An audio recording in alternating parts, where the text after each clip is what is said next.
வீட்டில் ஒரு ஆள் நம்ம மேனேஜ் பண்ணுறது, நீங்கள் இத்தனை பசங்களை எப்படி மேனேஜ் பண்ணுறீங்க அப்படின்னு அதுக்காக நான் கூட்டிட்டு போயிட்டு இருந்தேன். ஆனால் மேம் இப்போ என்ன சொல்கிறாங்க, நீங்கள் பயப்பட வேண்டாம், என்னை நம்பி விடுங்க, நான் பார்த்துக்கிறேன்.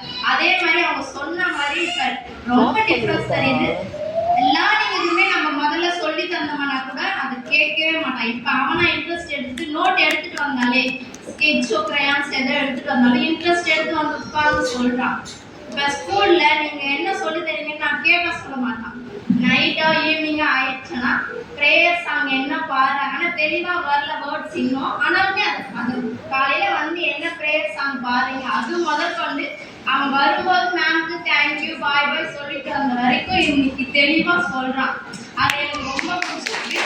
அதனால தான் மெயினாக எங்கள் அப்பாலாம் வந்து வேலைம்மா அந்த மாதிரி போனாங்க. இங்கே பேசிக் நாலேஜ் அதுங்களை விட இங்கே நல்லா பேசிக் இது பண்ணுறாங்க. எழுதலைன்னு சொல்லாதீங்க, அதை விட நல்ல இம்ப்ரூவ்மெண்ட் ஆயிருக்கான். நான் இங்கேயே போகணும்னு சொல்லி தான் இந்த ஸ்கூலே சூஸ் பண்ணேன். Thank you ma'am. நானுமே ஒரு 4 பேருக்கு சொல்லியிருக்கேன். இப்போ வந்து க்ளோஸ் ஆயிடுச்சுனால விஜயதசமி சேர்த்துடுங்க. ஏன்னா இப்போ வந்து எக்ஸாம்ஸ்லாம் இதுவாகும், அதனால நானே என் ஃப்ரெண்ட்ஸ்க்குலாம் ஒரு 3 பேருக்கு சொல்லியே இருக்கேன்.